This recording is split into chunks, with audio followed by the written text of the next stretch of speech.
Hello everybody, my name is HAMED Abdel-Samad and I've been studying Islam for more than 40 years from three different perspectives. Firstly, from the conservative perspective of my father, who was an imam in Egypt.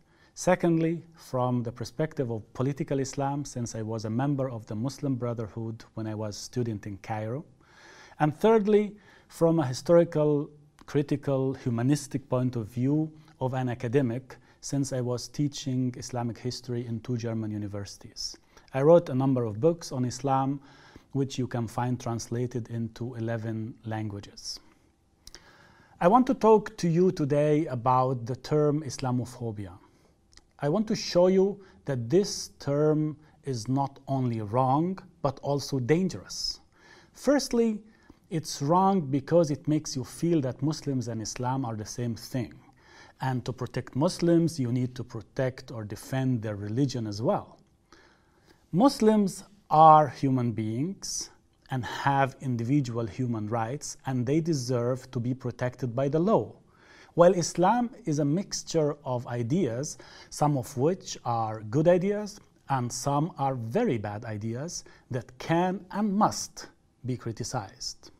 There is no problem at all to criticize the idea of dividing the world in believers and unbelievers, which Islam does, or the idea that a man can beat his wife to discipline her, or the concept that those who do not believe in God will end up burning in eternal hell, or the notion that the best thing a Muslim can do is to die while fighting against the unbelievers. Someone who criticizes these ideas or even afraid of them is not suffering from a phobia, which is an irrational fear, but he is someone who has common sense and believes in the values of freedom and tolerance, and maybe he learned something from history. How could we then describe someone who refuses the message of hatred as a bigot? How could we call someone intolerant just because he refuses intolerance? Again, the term Islamophobia is not only wrong, but also dangerous. Firstly, it doesn't help Muslims against hatred and discrimination, but gives the impression that they want to limit freedom of speech and want to apply blasphemy laws in the West again, and that increases hatred. Secondly, this term helps supporters of political Islam and militant Islam to spread their ideology in the West without being held accountable, because once you criticize them, you will be called Islamophobic. Thirdly, this term gives the impression that young Muslims get radicalized only because of racism and Islamophobia and not the other way around, which makes radicals only victims who are defending themselves. Fourthly, this term intimidates journalists and academics and politicians who have critical views about the theology of violence in Islam. In a diverse society, opinions need to be diverse as well. But unfortunately, the more our society gets diverse, the more affirmative and unified opinions become. This is the beginning of the end of democracy.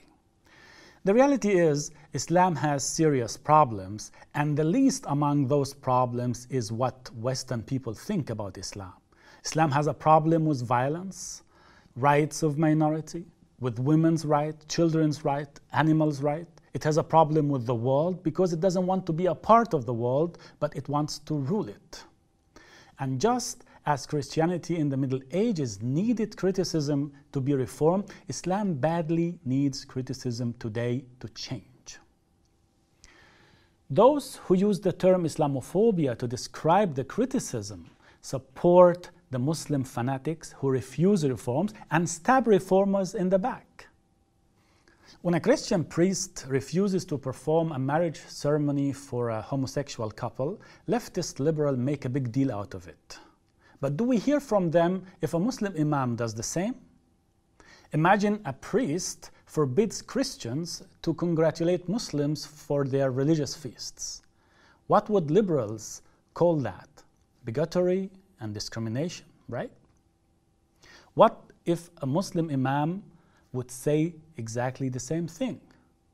They would just call it cultural difference. These double standards show why the term Islamophobia is wrong. Only when it comes to Islam, liberal people stop defending genuine liberal values like freedom of speech, freedom to criticize religion, sexual freedom, the right of children to grow up without fear, women's rights, and the rights of homosexuals. It's more than disturbing when liberals help intolerant people to build their intolerant infrastructure in the West in the name of tolerance. Now, if you want to silence your opponent, just call him Islamophobic. It's a checkmate argument because it makes the critic look immoral and even criminal, so that a discussion becomes unneeded, just like Ben Affleck once tried to do with Sam Harris when they were discussing Islam. For the Western advocates of Islam, I want to say stop. Stop using this term Islamophobia. Every human being has the right to criticize religion or any ideology. If you want to protect Muslims, don't build a fence around their religion, but encourage them to break down the walls of their culture. Encourage them to practice self-criticism and embrace enlightenment and freedom. Not only the freedom of faith, but also the emancipation from the tight patriarchal system. A doctor never helps his patient when he avoids talking about their disease. Encourage young Muslim women not only to fight for the right to wear the hijab, but also to emancipate themselves from the ideology behind the hijab and from the hypocrite masculine society. Many girls are held hostage by their own families. They can't decide what to wear or whom to love. They suffer from intimidation and domestic violence. These are the real victims that desperately need your help. What a shame when we help the oppressors and not the victims and then call it tolerance. What a shame to call those who criticize exactly this Islamophobic. Stop giving those who hate the West and its values a safe harbor in the name of liberal values. To the young Muslims who live in the West, I want to say, I know that some of you face daily experiences of discrimination. It's tough and tiresome. But identifying with the role of the victim is never the solution. You need self-confidence and strength, not whining and blaming. Unlike in the Muslim countries, the law in the West is on your side as an individual. You have the chance to get the best education, and you have the best gift a country can offer an immigrant: freedom and enlightenment. One of the greatest achievements of enlightenment is that it teaches us that no one has to remain caught in the prisons of their national or religious backgrounds.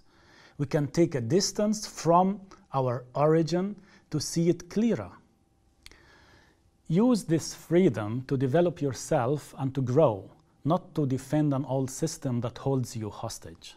Face the real problem instead of creating phantom enemies. And always remember, you are an individual, not a member of the tribe. And in fact, you can change the tribe. You are not a victim unless you choose to be one.